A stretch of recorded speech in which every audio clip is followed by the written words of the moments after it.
Je ne viens pas me repentir de ce que j'ai fait à mon père. Mais demander qu'on me pardonne. Ce que je m'apprête à faire. Daredevil raconte l'histoire de Matt Murdock, avocat le jour, justicier de Hell's Kitchen, un quartier de New York, la nuit. Et un justicier bien particulier, puisque son super pouvoir, c'est d'être aveugle. Bon, et accessoirement, cela a affûté ses autres sens, et après un entraînement intensif, il est devenu un espèce de ninja capable notamment de repérer les gens en écoutant n'importe quel bruit le plus bas qu'il soit, jusqu'au son de la respiration ou du battement de cœur de ses ennemis. En gros, il est un peu comme Batman, un héros sombre sans super pouvoir, combattant la nuit les ennemis d'une ville corrompue. Sauf que lui, il est pas riche. Et il a connu surtout deux grandes adaptations, une série Netflix de 3 saisons en 2015, qui sera le sujet de cette vidéo, et dont Born Again, sorti en mars 2025 sur Disney+, est une suite officielle, et un film qu'on veut tous oublier en 2003. La série a été beaucoup appréciée, surtout en comparaison avec les films Marvel, pour la nuance apportée à ses personnages, notamment son principal méchant, ses scènes de combat plus viscérales, un style visuel très affirmé, et des thèmes abordés profonds et travaillés. Et niveau combat, on est en effet servi, avec des affrontements certes violents, mais ce qui est vraiment intéressant, c'est qu'ils réussissent à la fois à montrer la supériorité écrasante d'un Daredevil extrêmement fort, mais également à transmettre qu'il n'est en effet qu'un homme sans pouvoir, pour qui ses combats sont éreintants et douloureux. Il galère et met du temps à neutraliser ses adversaires, ce qui rend le tout paradoxalement plus réaliste par rapport à ce qu'on a l'habitude de voir dans le genre super-héroïque. Le tout baignant parfois avec des parties pris de mise en scène plutôt sympathiques et inhabituelles dans ce genre de production, avec notamment 2 plans séquences visuellement incroyables et mettant encore plus en avant le caractère exténuant des combats. Le premier a lieu au début de la saison 1, quand il vient secourir un enfant kidnappé. Il est une vraie surprise et se termine sur un Daredevil qui montre son visage au gamin pour ne pas lui faire peur, ramenant un peu de douceur après un déferlement de violence, et qui en plus nous ramène à la douceur dont Murdock a été privé à la mort de son père, et à la peur qu'il veut incarner pour ses ennemis. Quant au deuxième de presque 10 minutes, il arrive au milieu de la saison 3 et nous montre un Murdock dans son habit d'avocat, démasqué, diminué chimiquement, coincé dans une prison contrôlée à moitié par son ennemi. Il frôle la mort, traverse de nombreux couloirs obscurs, tortueux, des gaz, au milieu de combats et de meurtres entre matons et prisonniers, jusqu'à cette bouffée d'air frais quand il est enfin libéré. Incroyable moment de cinéma à la télé et vraie prouesse technique. C'est un des rares moments où le héros ne paraît pas abusé, parce que oui, c'est pour ça que je disais paradoxalement réaliste, sans se développer entraînement tout ce que tu veux, non, on voit bien que les habilités de Murdock sont complètement cheatées. D'ailleurs, il explique qu'il voit plus ou moins en se créant une image mentale de son environnement via les sons, les vibrations, les odeurs ou la chaleur. Il a d'ailleurs cette formulation poétique, il voit un monde en feu, expression bien adaptée à un quartier gangréné par la corruption et la criminalité, d'autant plus dans un monde post-Avengers où la ville a vécu une attaque extraterrestre. Et je pense qu'au-delà de tout ça, ce qui fait que Daredevil est autant apprécié, c'est aussi le plaisir de voir un homme censé être handicapé péter la gueule à des salauds qui le prennent de haut. Mais ne me reparlez jamais sur ce ton, parce qu'aveugle ou pas, je vous fous mon poing sur la gueule. Parallèlement, c'est aussi un homme modeste qui met un coup d'arrêt à un millionnaire. Bref, Matt Murdock est un underdog, et pour parfaire cette orientation, il est catholique, ce qui est quasiment une minorité religieuse aux États-Unis, même si c'est moins le cas à New York. Et c'est d'ailleurs cette foi qui va nous intéresser. Elle guide ses croyances morales, et notamment cette contradiction fondamentale. Daredevil s'interdit de tuer car c'est un péché impardonnable, mais il n'hésite pas à se montrer extrêmement violent, jusqu'à paraître cruel. Je veux que tu saches pourquoi je te charcute. La violence avec laquelle il neutralise ses adversaires lui fait même croire qu'il y a une part de diable en lui. Elle disait toujours, méfiez-vous des fils Murdock, ils sont habités par le diable. Sa violence lui vaut d'ailleurs le surnom de démon de Hell's Kitchen, surnom encore plus adapté avec le costume qu'il abordera dans la saison 2. C'est d'autant plus intéressant que si la moralité du héros est en effet interrogée autant par lui que par d'autres personnages, les méchants sont également particulièrement humanisés et caractérisés par des traits de douceur. Fisk est un authentique salopard, capable de décapiter à coups de portière un homme de main juste parce qu'il a gâché son date, et qui a mis en place un système mafieux à grande échelle où simplement prononcer son nom est passible de la peine de mort. C'est Wilson Fisk. Vas-y, vas-y! Tirez pas! J'aurais vraiment pas dû dire son nom. Et si vous me connaissez un peu, vous devez savoir que faire incarner le grand méchant par un capitaliste n'est pas pour me déplaire, puisque ça nous rappelle de notre monde. Ici, on sait bien voilà, qui appartient à la chaîne, etc.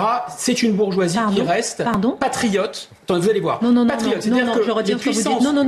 Non, attendez. Personne, tout le monde est libre ici. Mais c'est pas qui appartient à la chaîne, ça. Mais ça n'a rien à voir avec le manque de liberté. Rien à voir, vous allez voir l'argument. Mais la série s'attarde aussi beaucoup sur la fragilité de Fisk. Que ce soit l'impuissance qu'il avait face à son tyran de père, la peur qu'il ressent quand il se retrouve en face à face pour affaire avec Madame Gao, sa timidité avec Vanessa, la femme dont il est amoureux, jusqu'au choc de la voir se faire empoisonner.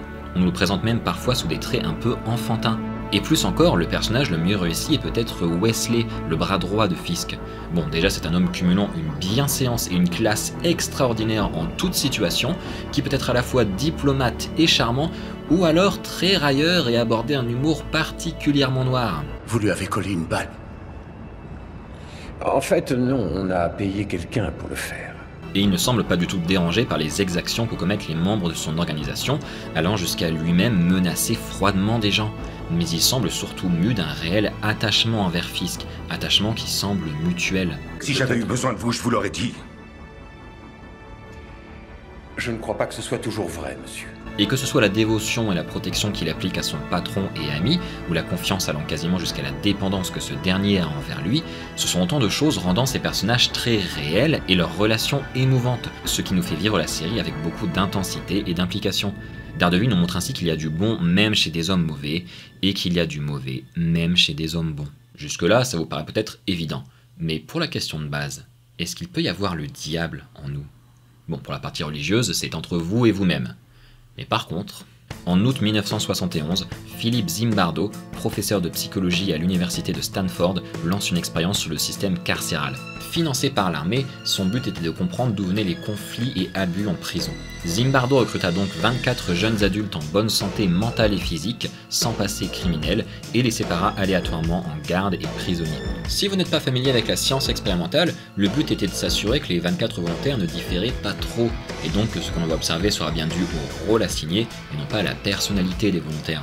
Il exposa les règles aux gardes, qui étaient en gros d'absolument maintenir l'ordre dans la prison mais sans exercer de violence physique, et mit tout ce beau monde dans les sous-sols de l'université redécorés en prison. Et c'est parti pour 2 semaines d'observation. Et l'expérience s'arrêta au bout de 6 jours, parce qu'elle était en train de devenir beaucoup trop dangereuse. Les gardes, qui étaient, on le rappelle, des étudiants sélectionnés aléatoirement comme les prisonniers, ont fait état de beaucoup de violences psychologiques envers ces derniers. Réveils nocturnes, privation de lit, punitions arbitraires, humiliations. Pour casser une rébellion, ils essayèrent de dresser les prisonniers les uns contre les autres.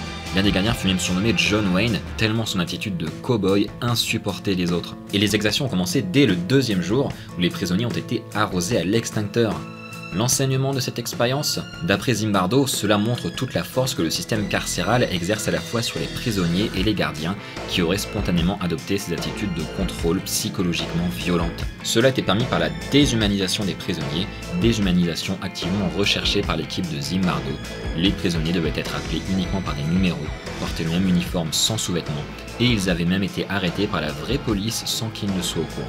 Bien entendu, de nombreuses voix ont hurlé et hurlent encore face à la montagne de problèmes éthiques que pose cette expérience, mais également quant à sa validité. Certes, les gardiens ne recevaient pas d'instructions directes pour se comporter de cette façon, et même au contraire intensifier leur brutalité la nuit car ils croyaient que les caméras de contrôle étaient éteintes, mais il y a quand même eu une influence de base de la part de Zimbardo.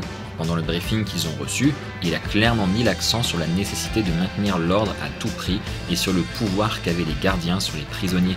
En 2018, un économiste français a même sorti un livre censé débunker l'expérience complète, clamant qu'elle fut totalement maîtrisée et orientée dans cette voie par Zimbardo et son équipe. Alors au-delà du fait qu'il est étrange que ce genre de debunking vienne d'un économiste, je suis personnellement très sceptique sur ces allégations. Certains de ces arguments sont vérifiables sans pour autant démonter des points centraux de l'expérience, d'autres pointent des faiblesses connues voire admises par Zimbardo, et parfois je trouve qu'on est même dans la désinformation pure. De plus, de nombreuses critiques par des chercheurs en psychologie ont été émises, et pas forcément rejetées par l'équipe de Zimbardo. Du coup, sa bombe me fait l'effet d'un pétard mouillé.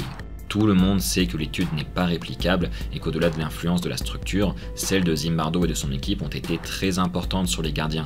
D'ailleurs, des tentatives de reproduction dans un cadre plus contrôlé et plus éthique ont donné des résultats moins spectaculaires. Malgré tout, reste ce fait. Des jeunes adultes apparemment normaux se sont transformés en tourmenteurs sadiques quand on leur en a donné la possibilité. Et cela n'a pas été très compliqué ni très long. Et cette expérience fut remise sur le devant de la scène en 2004 avec le scandale de la prison d'Abu Ghraib. Pour résumer, la presse et plusieurs ONG ont révélé de nombreux et divers actes de torture, humiliation et autres abus commis par des soldats américains envers des prisonniers irakiens dans le cadre de l'invasion et de l'occupation de l'Irak par les États-Unis. Des actions qui ne répondaient pas à des ordres directs et précis, tout comme dans l'expérience de Stanford. Zimbardo fut même impliqué dans le procès d'un des tortionnaires et eut accès à toutes les pièces du dossier. Il a eu le plaisir de regarder ces nombreuses photos déshumanisantes et cruelles dont je vous fais grâce, mais il a surtout eu accès aux témoignages des soldats pour comprendre le contexte de tout ce scandale, et cela a renforcé ses convictions sur le rôle de l'environnement dans ce genre d'actes. Alors que les réactions majoritaires étaient de blâmer quelques soldats sadiques, sans s'interroger sur le côté systémique de la chose. C'est d'autant plus hypocrite à la grande époque de Guantanamo et de la guerre contre le terrorisme, qui nous rappelle que les États-Unis n'en ont rien à foutre des droits de l'homme. Pour Zimbardo, ce qui a causé ce désastre, c'est plutôt d'avoir mis des soldats à des postes de gardiens et de leur avoir demandé de préparer les prisonniers aux interrogatoires, en plus de tout le contexte géopolitique sous-jacent, et pas juste quelques brebis galeuses.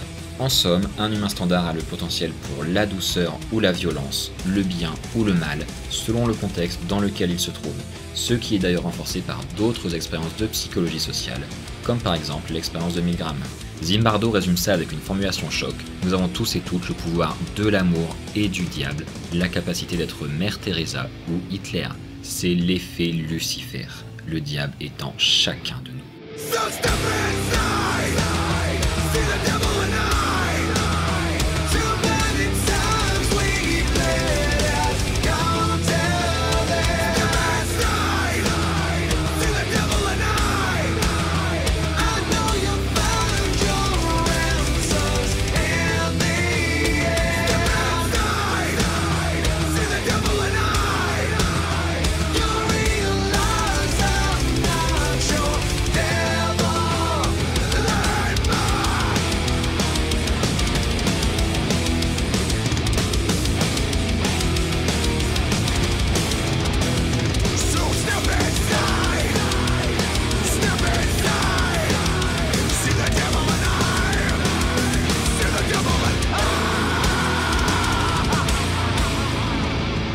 Et maintenant on comprend mieux tout le caractère nuancé d'un personnage comme Fisk. Fisk n'est pas un monstre, c'est un humain qui, de par l'influence notamment de son père et par sa situation de pouvoir, commet des actes monstrueux. Et Matt Murdock n'est pas en reste non plus, bien que son idéal nous parle davantage, enfin j'espère qu'il vous parle davantage. Il a conscience de pouvoir être extrêmement violent, voire sadique lui aussi, et son statut de hors-la-loi insaisissable et imbattable a tendance à le pousser encore plus dans cette voie. Maintenant ne vous méprenez pas. Je ne défends pas un relativisme moral absolu où on ne jugerait plus personne parce que c'est pas notre faute, c'est la faute à la société. Car si l'environnement façonne en effet un individu, rappelez-vous que vous faites partie de l'environnement de toutes les personnes avec qui vous entrez en interaction d'une manière ou d'une autre. Et donc, à ce titre, vous pouvez décider de contribuer à créer un monde meilleur pour tout le monde ou à ne défendre que vos intérêts ou ceux de quelques privilégiés. C'est d'ailleurs la grande différence entre Wilson Fisk et Matt Murdock, ce dernier utilisant les seuls moyens qu'il a à sa disposition pour essayer de rendre le monde meilleur pour tout le monde, même si pour cela, il doit laisser ressortir la part de diable en lui.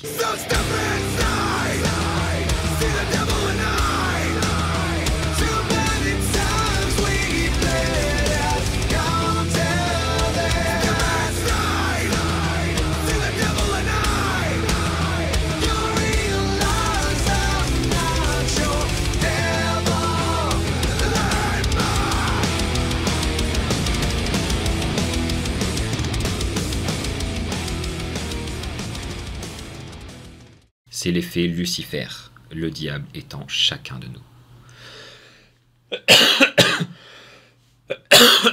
Pardon, Wouti. Le diable sort de moi.